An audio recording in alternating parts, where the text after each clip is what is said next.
it is such a dynamic space. So trying to help small business owners wrap their heads around it, manage it, understand it better, and be able to be effective and successful with digital marketing has been our mission here in the Charlottesville area and beyond. We have clients in several states outside of Virginia, but mainly focused here in Central Virginia. So it's been a great experience. I think that when people think about digital marketing, they think about Instagram posts and pictures and, songs that go with it and everything else. But there's so much more behind digital marketing, like on the back end of digital marketing.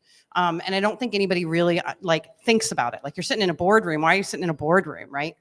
But there's so much data and stuff that you can get from that. And what's so important about those things? So yeah, digital marketing, when I think about digital marketing, it's basically wherever my brand is online. So I'm trying to build a brand as a small business. And so when I think about digital marketing, it's basically my online footprint, digital visibility. There's a lot of things I think about when I think about digital marketing, what that is. But basically it's my, instead of that Main Street brick and mortar location, it's my online real estate, my online personality, my brand, my business online. So it is incredibly important, and it does cover so many different things. It's everything from your Google business profile to how you show up on search engines, to your social media pages, to your website, listings, reviews. There are so many pieces of digital marketing. Then you get into advertising as well. So it's important. And I think when we think about marketing a small business, it's trying to get that funnel of getting new customer acquisition that every small business really can struggle with. And depending on, how new or old the business is and how effective they've been in their digital marketing in the past, getting people into the top of the funnel and driving them down to a conversion can be a challenge. And so there's still tons of great opportunities with traditional marketing, radio, TV, print advertising. Those things are great. But more and more people are spending more and more time right online with their devices. So we need to be there. And so we developed a strategy at Gig Strategic for our clients and how we approach digital marketing, because we've seen that funnel has been compressed. And I think there's a couple things that have impacted that. One is commoditization. So as a small business owner, I search for HVAC Charlottesville, right? And I get 25 different options. Right. So commoditization is a big problem, I think, for small business owners. How do I differentiate myself from another brand, from another business? Am I just a restaurant? Am I just a real estate agent? Am I just an attorney? Like, what makes me different from the other competitors out there? So if I'm not a brand, I'm a commodity. So I think branding is a very important thing. It's more important than ever to really establish differentiators, what makes me a brand. And then I also have to connect with people so fast, because our attention span now is so short. I read an article once. Well, Yeah. part of an article. Yeah. Well, maybe I read the headline, right? Like, it's like, Right. like you have to be able to get them really quickly. Yeah. Well, yeah, it's funny, the Google thing. So I typed in Charlottesville real estate the other day into Google, and the first 10 results was a mix of big firms, and then there was a couple freestanding agents that had somehow gotten into that top section. Right. Who must be paying attention to these things you're talking about. Absolutely. Yeah, Paying I a lot know. of money. Yeah. Yeah. Well, maybe. No? Some of it Is that can a be misconception? done. Well, organic search, that there is an investment. It can be time, it can be energy, it can be money that can help to improve your rankings. Yeah. So, Well, like you were saying earlier, some people don't even know about like a Google page as a business, or how the reviews influence what pops up and those sorts of things. yeah, Google business profile is so critical and is often overlooked. I look at that now as being like a great starting point. It's free. Anybody can go and claim a Google business profile. So if you're a business and you don't have your Google business profile, you don't have access to it. That's step number one, is get access to your Google business profile. And then Google loves it when you play with their toys, right? And we remember Google Plus. Everybody was talking about Google Plus 10 years ago. Maybe nobody was, but in the tech space, it was kind of big. That got sunsetted years ago and got incorporated really into Google Business Profile. So Google looks at that as a social platform. How many people think of that as a social platform? Google Right. Business Profile? Nobody. But No. Yeah. but we post there regularly, and we recommend that our clients post there as well. You can post events there. You can post just like you would any social channel. You can post things there. So the more we use our Google Business Profile, that's one way to improve rankings, maybe in the map as well as even organic search. I did just Google Charlottesville Juice. Juice Laundry is #1. So Yes. Good job. Hey, do you want to know who got us there? Well, Is this something? Yeah, that's Tell us it. about we that. may have That helped was some him. with that. Yeah. We appreciate that. So So you guys have worked together. We have. we have. Yeah. Yep. So what was the biggest misconception that you had when you went into this thing, Sarah? And then I just knew really nothing at all. You know, I didn't go to school, self-awareness, and that's good. yeah, neither did Mike about how to start a business. So everything we had done was just by doing and Googling, and you quickly learn why you need professionals and adults. And James really opened our eyes to a lot of things that we wouldn't have known what a Google Business Profile was. So, You use a word sticky, yes. I've heard. Oh, sticky. Yes. Sticky. Talk to me about that. What does that mean? So when we looked at the funnel, I was talking about that awareness, interest, decision, conversion, as we're trying to drive people into our business and down into becoming a customer of our business, we need to do two things. I've developed this like simplification of that funnel because of the idea of branding, commodities versus commoditization, and the idea of time decay, or how quickly we need to engage with people and be attractive to them. We developed our philosophy of just being there and being sticky. So I always tell our clients, you got to be there. Anywhere between nowhere and everywhere. You don't want to be nowhere. Nobody wants to be nowhere, and you can't afford to be everywhere. So we got to figure out where we can best fit in that spectrum of being everywhere and nowhere. And so then we work on, after we look at where we are, where we can afford to be, we look at the best places to be. Then we look at sticky. Sticky is then how engaged can I be? How can I optimize the ability to grow my brand to be there? So the being there, I think about growing like the nucleus of an atom, like that, the nucleus, like the growing, just that brand is that presence to be as many places as I can possibly be. And then as we grow that piece, we're also trying to pull more and more people into our sphere. So the gravity of our business then to me is that stickiness. So how can I be sticky? Pulling in people into my business effectively is going to be using things like social media. You know, being there is, do I have a social profile? Being sticky is when I post, is my content at least a little bit interesting? Do I get some engagement? And we see right now short form video content is huge. That's massive. That's a very important piece, and it gets people's attention more than maybe just content. You know, we got to be, I think you got to be there, and I think you got to do the best you can at producing good content, because ultimately we want to have good engagement. That's the stickiness, is making sure that we're actually getting people to engage, share, follow, click through, that type of thing. And in those videos, oh, sorry, Nathan. No, go ahead. Do you find it's more helpful to have the people behind the brand? Like how important is that versus like showing the customers, or have you seen any difference there? I think it depends on the brand. Okay. So it can depend on the person. You know, you want somebody that's going to be that's going to be engaging, that increases, you know, so depending on the person, how comfortable they are with it. I think having your customers, I think as much real, authentic okay. things we can bring into short form video content. So I think don't is gonna hire be, models. Maybe not, you know, but again, it depends on your brand. Let's It do could be, you know, if your Yeah. brand, I mean, now with AI, we've talked a little bit about AI, Chat GPT, and these types of things. Now you can have deep fakes. Basically, you pick the model, you tell them what to say, and we can produce the video content, and none of it's real. It's not even a real person, but it can look real. It can sound real. And it can actually be a marketing tool that could look professional and be professional. So it depends on your brand, I think. Is there a scientific like length to these things? Are we talking like 30 seconds, 45 seconds? Should we stay within a? There is science to it. I don't know all the numbers, Okay. and I think it's getting quicker and quicker. Right. Like it probably used to be like 15 seconds. Now I think it's like 5. I mean, we got to connect quickly with people. We have a client that 7. Yeah. Oh, Sydney's saying 7. So I believe that. And yeah, we have a client who is who does land management, and they're out in Idaho, and he yeah, he was producing some short form video content that we're promoting through YouTube as well.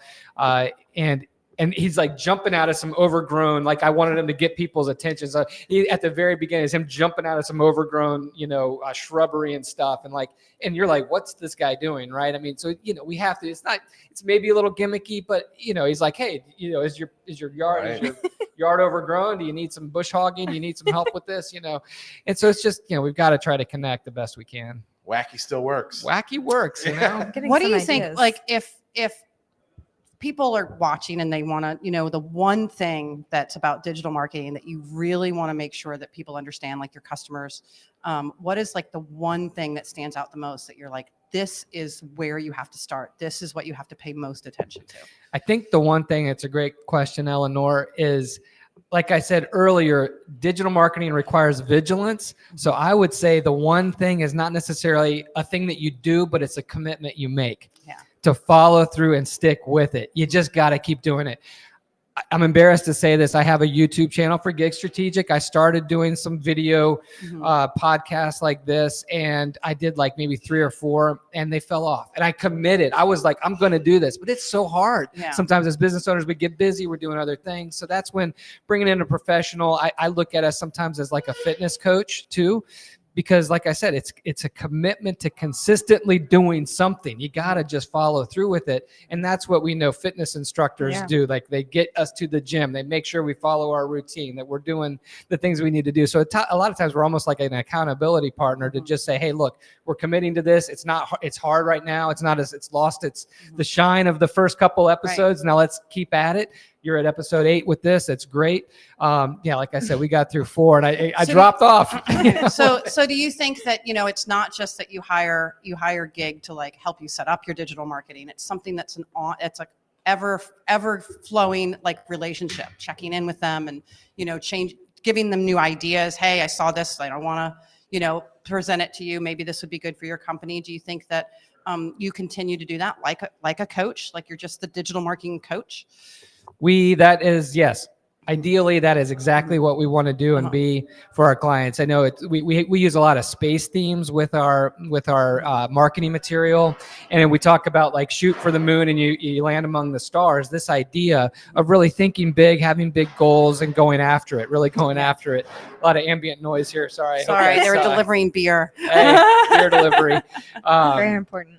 So I lost my train of thought. Sorry, we were talking about like being like a coach, like, continuing to check in with your clients and bringing them new ideas and it was things. amazing, so keep it Yeah, amazing. so it was amazing. So keep it amazing. Yeah, no, thinking about the space theme, shooting for the moon, landing among the stars. There was something I was going with that, but I don't know. It'll come back to me in a There's a lot of second. noise. There's a lot of noise. Yeah, there's a lot of noise.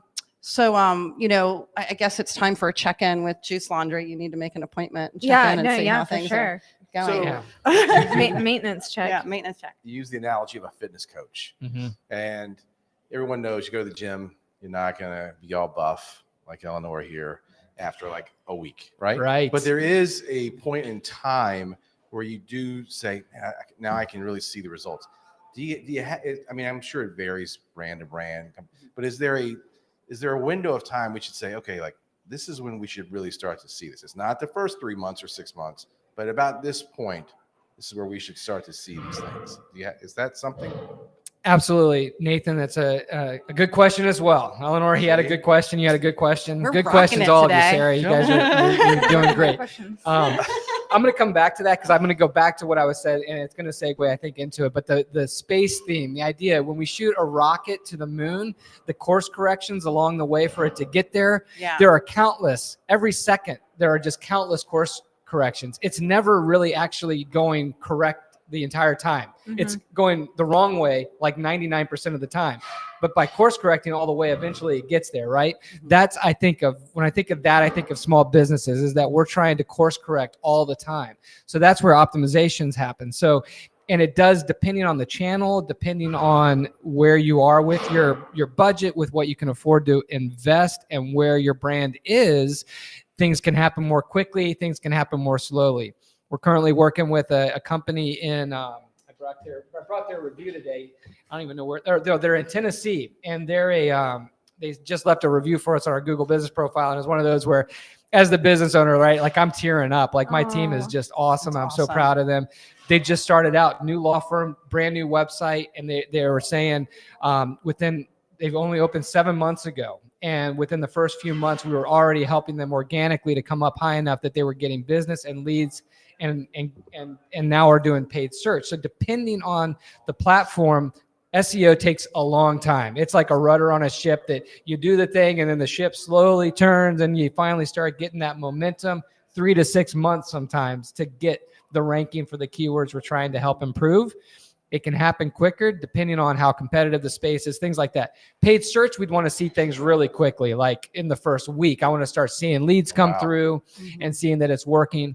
So, and yeah, we don't, even though we commit to the process, we don't commit to a failed process. So we do have to look at things and eventually go, okay, is it working or not working? If not working, if we can't figure out why, we're very quick to like put that aside and let's move to something else. We're very flexible. We don't like to stick with things that don't work. You know what I Yeah. mean? This is a question you probably would hate to get from a customer, but it's just me being the goofy guy. Is there one particular platform that's better or hotter than the others? Right? Okay? You Man. probably would say, well, they're all important, but is there one that's like, no, that's your moneymaker right there?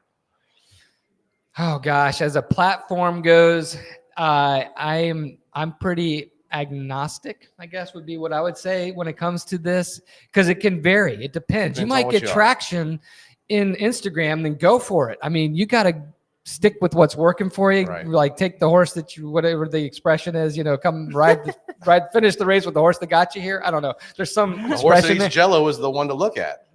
There That you go. means nothing. Thanks, I just made Nathan. that Oh, I'll throw that out so there. so we can, we'd have to look at depending on what channel. What I would say is a place to invest. I think that's overlooked as well as your website. I think websites are important. I think websites don't get sometimes the attention that they need or deserve. But I love websites because you own the data. There are a lot of things we can do on a website that we can't do on social media platforms and other places like that. So. I had a good question. Felt like you did.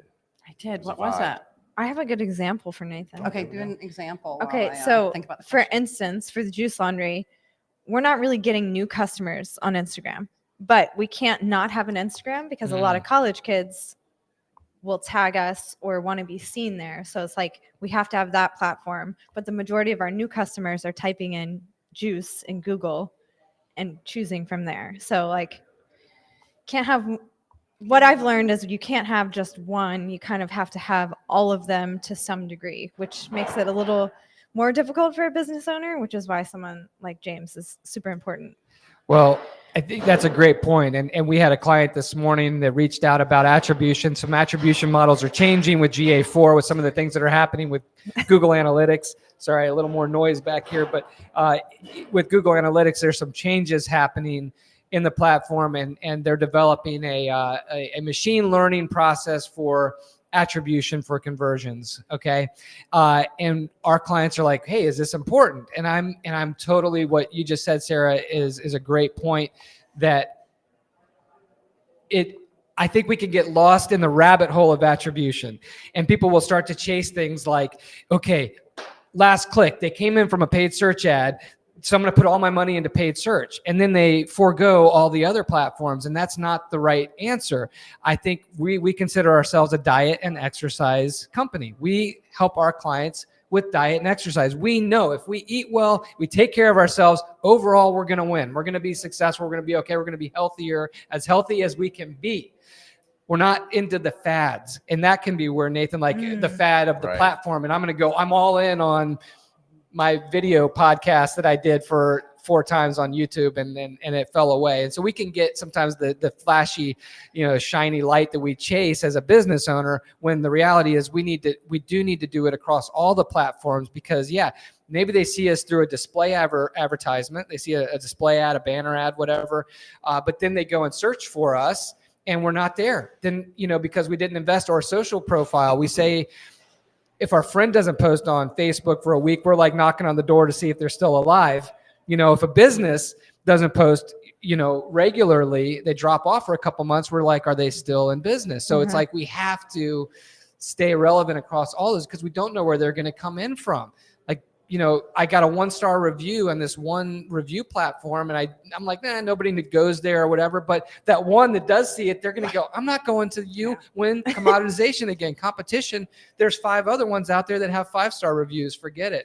It's so much easier for me to just go to the one I know has the 5-star versus risking it with the 1-star. When I buy something, I look at reviews and I'm like, oh, awesome. They have a average of like 4.5 stars, but I look for the bad ones. Why was it bad? Right. Was it bad because it was customer experience, like the one guy that worked at that place? Or is it like every time I buy something there, it falls apart or it makes me sick, right? So you totally look at those bad reviews. I answer every single Dairy Market review. Yeah. Absolutely. Even the good ones. That makes a big Right? difference. when I Like go- For I sure. don't answer just the bad ones. I answer the good ones. Yep. Thanks for the review. It's so nice to have you here. Can't wait to have you back.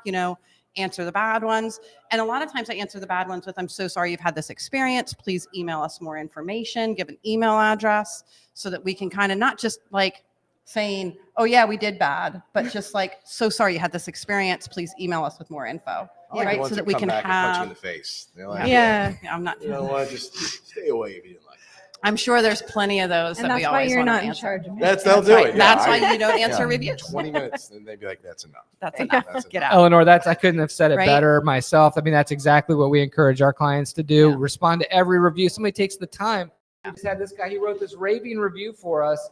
And, if we just left it and didn't respond, it's like, and it's interactive. Yeah. We want to interact. So responding Yeah, to I all like of them. plan a couple of times a week, like certain times in the day where I sit and I just look at the newest reviews and make sure I've gotten them all in the last 48 hours. Like, making sure that those get answered a couple of times a week. Okay, That's now great. what about the brands that they troll in their what? There were some big brands, and I think it's between the fast food brands. They kind of like Maybe. troll They each. troll each other. Yeah, I they love troll that. each I other. love those. Those are just hilarious. I know they are. Right? They're hilarious. Like who actually believes that that's actually, whatever. A But customer. It's it's just funny. I know it is. Yeah. So funny. we only have a couple more minutes. Yeah, And I think okay, I so remembered no my trolling. question. I always usually have a silly question to ask. This one's a little bit more serious, but I always usually have a silly question. So we were talking about, what's most important about setting yourself aside from others and how do you stand out? So my question is, what sets us apart from others? And we can either answer it like personally or like the business or the networking group or the business or the personal. What kind of sets us apart from others? What's the one thing that stands out with your brand or your personal brand? You want to start?